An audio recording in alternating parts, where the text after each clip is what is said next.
সকালে যে ভয়ানক দুর্ঘটনা, আবারও কিন্তু রেলের দুর্ঘটনা ঘটলো। এনজেপি নিউ জলপাইগুড়ি স্টেশন থেকে যখন ছাড়ে ট্রেন, ঠিক রাঙ্গাপানি এলাকায় যখন পৌঁছায় সেই সময় পিছন দিক দিয়ে মালগাড়ি বারংবার ধাক্কা মারে সেই কাঞ্চনজঙ্ঘা যে ট্রেন যে রয়েছে সেই ট্রেনে। এবং ঠিক ইতিমধ্যে কিন্তু দেখতে পাচ্ছেন যে সেই ছবিটা কিন্তু আপনাদের সামনে তুলে ধরছি। ইতিমধ্যে মুঞ্জরে মুঞ্জরে কিন্তু পড়ে রয়েছে এবং ঠিক ইতিমধ্যে আমি এই জায়গাটায় যাচ্ছি এবং ঠিক এইখানটায় এই ছবিটা কিন্তু দেখতে পাচ্ছেন যে এখানে ভয়ানক একটা দৃশ্য এবং ভয়ানক পর্যায়ে কিন্তু রয়েছে। ওই পাশে কিন্তু বগি ছিন্ন ভিন্ন হয়ে কিন্তু পড়ে রয়েছে এবং ঠিক এইখানে এবং জানা যাচ্ছে বহু মানুষের কিন্তু মৃত্যুর ঘটনা ঘটেছে এবং জখম অবস্থায় কিন্তু বহুজন রয়েছে এবং উদ্ধারের কাজ কিন্তু চলছে রেল আধিকারিকদের তরফ থেকে। এবং ঠিক ইতিমধ্যে সেই ছবিটা কিন্তু আপনাদের সামনে তুলে ধরছি। এই মুহূর্তে কিন্তু দেখতে পাচ্ছেন কাঞ্চনজঙ্ঘা যে এক্সপ্রেস যে রয়েছে নিউ জলপাইগুড়ি এক্সপ্রেস থেকে যায় নিউ জলপাইগুড়ি স্টেশন থেকে যে ছাড়া হয় সেই ট্রেন শিয়ালদা উদ্দেশ্যে কিন্তু রওনা দিয়েছিলেন।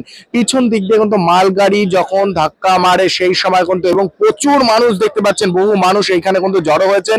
এবং ঠিক এখনো পর্যন্ত যেটা জানা যাচ্ছে, স্থানীয় সূত্রে যে জানা যাচ্ছে যে অনেককে কিন্তু স্থানীয় বাসিন্দারা উদ্ধার করেছেন, তারপরে কিন্তু খবর দেওয়া হয় রেল আধিকারিকদের এবং রেল আধিকারিকরা সেখানে পৌঁছায়। এবং ঠিক ইতিমধ্যে দেখতে পাচ্ছেন এই বগির কিন্তু ছন্নভন্ন অবস্থায় কিন্তু রয়েছে এই মুহূর্তে। আমি ঠিক সেখানে রয়েছি যে রাঙ্গাপানি এলাকা যেখানে দুর্ঘটনা ঘটে রেলের সেখানটাতে।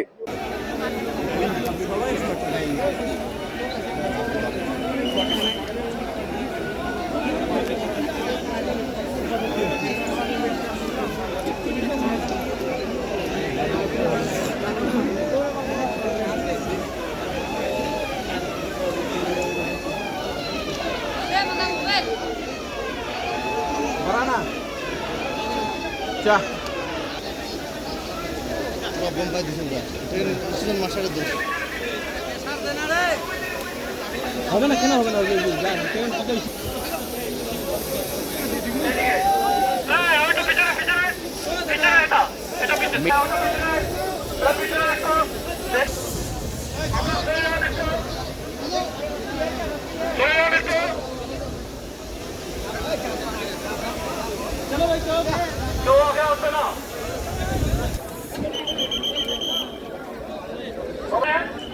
রেস্কিউ অপারেশন চলছে। রেস্কিউ অপারেশন যারা ট্রেনিং পার্সোনাল আছে, যারা ট্রেনিং প্রাপ্ত, তারা এখানে ঢুকে কাজ করছে। ঠিক আছে, চলুন চলুন, আপনারা চলুন, চলুন চলুন। পাবলিক সবখানে এখানে কেউ দাঁড়াবে না, কেউ দাঁড়াবে না, পাবলিকরা কেউ দাঁড়াবে না এখানে। এখানে কেউ আছে নাকি? সিভিলিয়ান কেউ আছে? চলো না, চলো না কথাটা।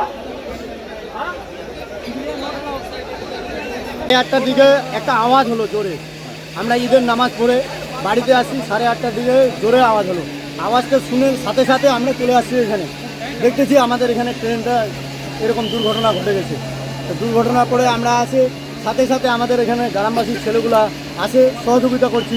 ভিতর থেকে মানুষগুলোকে বাইর করছি, ব্যাগ বাইর করছি, হ্যাঁ, বাচ্চাগুলোকে বাইর করছি। কারো বাবা, ছেলে, মা এক জায়গায় ছিল, বাবা নাই, তাদেরকে আবার বাবাকে ভিতরে ঢুকে বাইর করে নিয়ে আসি। তার বাবাকে ভালো পেয়েছি, আর বাকি স্যার বলতে পারবো না। কত নিহত দেখেছি মোটামুটি আমরা 5-6টা অলরেডি বডি দেখানো আছে। একদম দেখেছি ওই পাশে বগির নিচে একটা বডি পড়েছিল, হ্যাঁ, ওটা নিয়ে গেল বাইর করে। আর ভালো সুস্থ মানুষ কমসে কম 30-40 জন বাইর করছে এই বগি থেকে। আরো কি আটকে আছে? হ্যাঁ, লোক আটকে আছে। এখন রেলের ডিপার্টমেন্টগুলো যে গ্যাস দিয়ে কাটানো শুরু করছে, কাটে এখন দেখা যাবে কতগুলো বাইর হয়। আপনার नाम? আমার नाम हजरत अली। के तपाईँ जीएनएम अथवा बीएससी नर्सिङ गर्ने सोच्नुहुँदैछ? त्यसो भए चम्पासरी सिसाबारी स्थित अदान इन्स्टिट्युट अफ नर्सिङ एन्ड साइन्समा आउनुहोस्, जहाँ तपाईँले 3 वर्षमा जीएनएम र 4 वर्षमा 100% प्लेसमेन्टको साथमा बीएससी नर्सिङ गर्न सक्नुहुनेछ। WBNC र WBUHS द्वारा मान्यता प्राप्त अदान इन्स्टिट्युटले उत्कृष्ट सुविधा र स्रोतहरू प्रदान गर्दैछ, जस्तै bank loan, easy instalment, scholarship इत्यादि। टाढाबाट आउनुहुँदैछ भने पनि चिन्ता नलिनुहोस्, यहाँ तपाईँले हस्टेल फेसिलिटिज पनि पाउन सक्नुहुनेछ। एडमिसनको निमित्त सम्पर्क गर्नुहोस् 8016235569।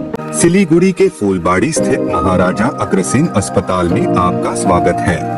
80 से अधिक समर्पित डॉक्टरों और कर्मचारियों की एक टीम के नेतृत्व में 300 से अधिक पेशेवरों की एक नर्सिंग टीम द्वारा समर्थित हम प्रत्येक रोगी को निकट रूप से देखभाल और व्यक्तिगत ध्यान प्रदान करने के लिए प्रतिबद्ध हैं। 120 से अधिक बिस्तरों के साथ हम अपने रोगियों के स्वास्थ्य को बढ़ावा देने के उद्देश्य से व्यापक चिकित्सा सेवाएं प्रदान करते हैं। महाराजा अग्रसेन हॉस्पिटल, फूलबारी, सिलीगुड़ी।